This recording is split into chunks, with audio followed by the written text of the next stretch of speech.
Welcome to the Talking Point with me, Swapna.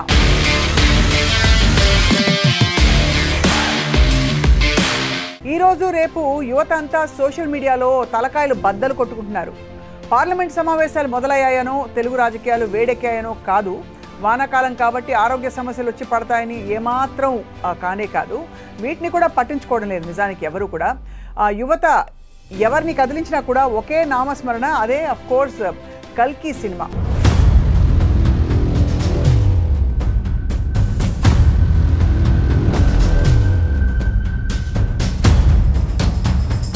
ఇప్పుడు కల్కి cinema talk of the టౌన్గా మారిపోయిన విషయం అందరికీ తెలుసు. ఇంతకీ ఈ సినిమా ప్రత్యేకతలు ఏమిటి, ఎటువంటి రికార్డు సృష్టించబోతోంది, ఇంకా ఈ సినిమా స్టోరీ లైన్ ఏమిటి అన్న విషయంపై ఒకసారి దృష్టి పెడదాం.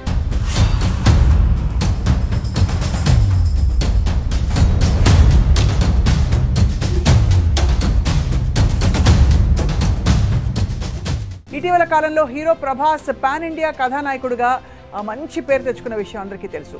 సో ఆయన్ని నమ్ముకుని సినిమా చూస్తే నిర్మాత పండగ చేసుకోవచ్చు. సో ఇప్పుడు కల్కి సినిమా విషయంలో చూస్తే కూడా అదే పరిస్థితి కనిపిస్తుంది. సినిమా టికెట్ల కోసం అభిమానులు విపరీతంగా కొట్టేసుకుంటున్నారని వార్తలు వస్తున్నాయి. ఇప్పటికే ఓపెనింగ్ డేస్కి టికెట్లు పూర్తిగా బుక్ అయిపోయాయి. కల్కి తెలుగు వర్షన్నే 2500 థియేటర్స్లో రిలీజ్ చేస్తున్నారు. 3500 స్క్రీన్ల మీద విడుదల చేస్తున్నారు. అయినప్పటికీ అన్ని చోట్ల కూడా ఓపెనింగ్ డేస్లో టికెట్లు ఇప్పటికే అమ్ముడుపోయాయన్నమాట. భారతదేశం అంతటా కూడా కలుపుకుంటే సుమారు 4 లక్షల టికెట్లు ఇప్పటికే అమ్మేశారని చెప్తున్నారు. ఓ రకంగా ఇది ఒక రికార్డ్ అని చెప్పుకోవాలి. ఇప్పటిదాకా ఏ సినిమాకి ఇంతటి క్రేజ్ ఏర్పడలేదు. నిజానికి ఎప్పుడు పాన్ ఇండియా మూవీ అంటే 1000 కోట్ల రూపాయలు టార్గెట్ పెట్టుకుని చాలామంది దిగుతూ ఉంటారు. సో కల్కి సినిమాకి అదే లక్ష్యం పెట్టుకుని బిజినెస్ చేస్తున్నారు అని తెలుస్తోంది. ఈ సినిమా నిర్మాణానికి సుమారు బహుశా 500 కోట్ల దాకా ఖర్చు అయిందని చెప్తున్నారు. బీభత్సమైన లాభాలు సంపాదించాలని చెప్పి టార్గెట్ పెట్టుకున్నారు.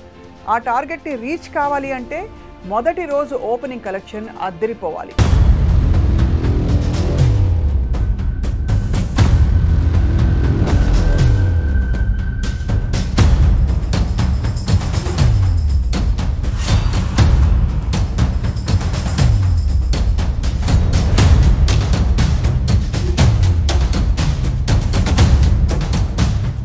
ఇటీవల కాలంలో పెద్ద సినిమాలకు మొదటి రోజే 100 కోట్లు దాటిపోతుంది కలెక్షన్స్.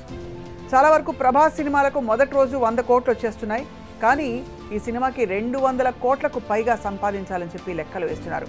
ఇప్పటిదాకా రాజమౌళి తీసిన RRR సినిమా పేరుతో ఒక రికార్డు ఉంది. మొదటి రోజు 223 కోట్లు సంపాదించారని చెప్పి మనకి తెలుస్తోంది. కల్కి సినిమాతో ఆ రికార్డుని బద్దలు కొడతారా లేదా దగ్గరికి వెళ్తారా అన్నది కూడా మనం వేసి చూడాలి. అఫ్ కోర్స్ దాదాపుగా అలాగే కనిపిస్తుంది పరిస్థితి.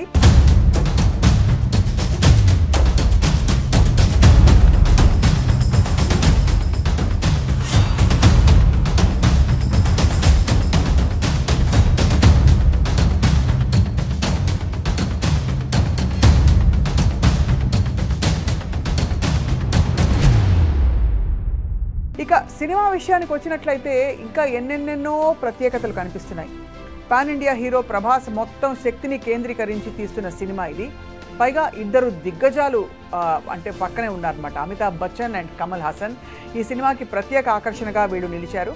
అండ్ దీపికా పదుకోన్ కీలకమైన పాత్రలో కనిపిస్తున్న విషయం కూడా చూసాం. భారత్లోని అగ్రశ్రేణి టెక్నీషియన్స్ అందరూ కూడా ఈ సినిమా కోసం పనిచేశారనమాట. సో ఈ సినిమా కళ్ళు చెదిరిపోయే సెట్లను దీనికోసం నిర్మించారని చెప్పి తెలుస్తోంది. 25 మంది అగ్రశ్రేణి నటీనటులు తెర మీద ప్రతిభని ప్రదర్శిస్తారు. 100 మంది చిన్న నటులు కూడా మనకి అంతటా పరుచుకుని కనువిందు చేస్తారు. సో సినిమా అంతటా కూడా సాగే బిట్ సాంగ్ ప్రేక్షకులకు ఒక కొత్త ఎక్స్ప్రెషన్ అన్నమాట, ఒక కొత్త ఎక్స్పీరియన్స్ కూడా ఒక కొత్త లోకంలోకి తీసుకుని వెళ్తుందని చెప్పి అంటున్నారు. నిజానికి ఈ సినిమాలోని కొంత క్రీమ్ బిట్ని సినిమా నిర్మాత అశ్విని దత్ సన్నిహితుల కోసం ప్రదర్శించారట.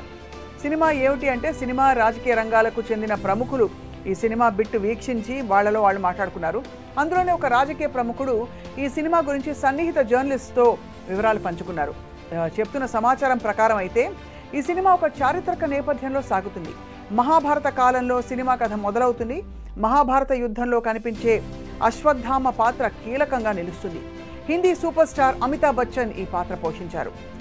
సుమతి అంటే దీపికా పదుకోన్ గర్భంలో కల్కి అవతారం వస్తుందని చెప్పి సంకేతాలు ఇస్తారు. ఈ కల్కిని సంరక్షించేందుకు అశ్వత్థామ చాలా జాగ్రత్తలు తీసుకుంటారు. భైరవ పేరుతో ప్రభాస్ వెండితెర మీద విశ్వరూపం ప్రదర్శించారని చెప్తున్నారు. వావ్. అండ్ ఈ సినిమా కోసమే ప్రత్యేకంగా కొన్ని కార్లు, వాహనాలు కూడా రూపొందించారు. మహాభారతం నుంచి మొదలైన కథ కలియుగంలో కీలకంగా సాగి 2898 సంవత్సరంలో ముగుస్తుంది. అందుచేతనే ఈ సినిమాకి కల్కి 2898 అంటే 2898 అని పేరు పెట్టారు. అంటే దాదాపుగా 6000 సంవత్సరాల కథను నిర్మించారు అన్నమాట.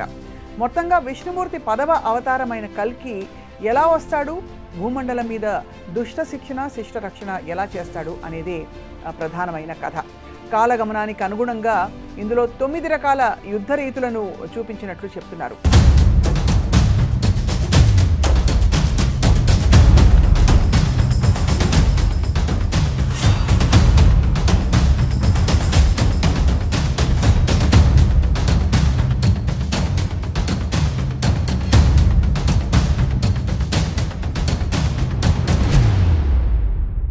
మొత్తానికి కల్కి సినిమా ఫీవర్ తెలుగు గడ్డ మీద యువతను విపరీతంగా ఊపేస్తోంది. కల్కి సినిమా టీమ్కి ఆల్ ద బెస్ట్ చెప్తాం. వీఆర్ ఆల్ వెయిటింగ్ ఫర్ కల్కి. Thank you all for watching.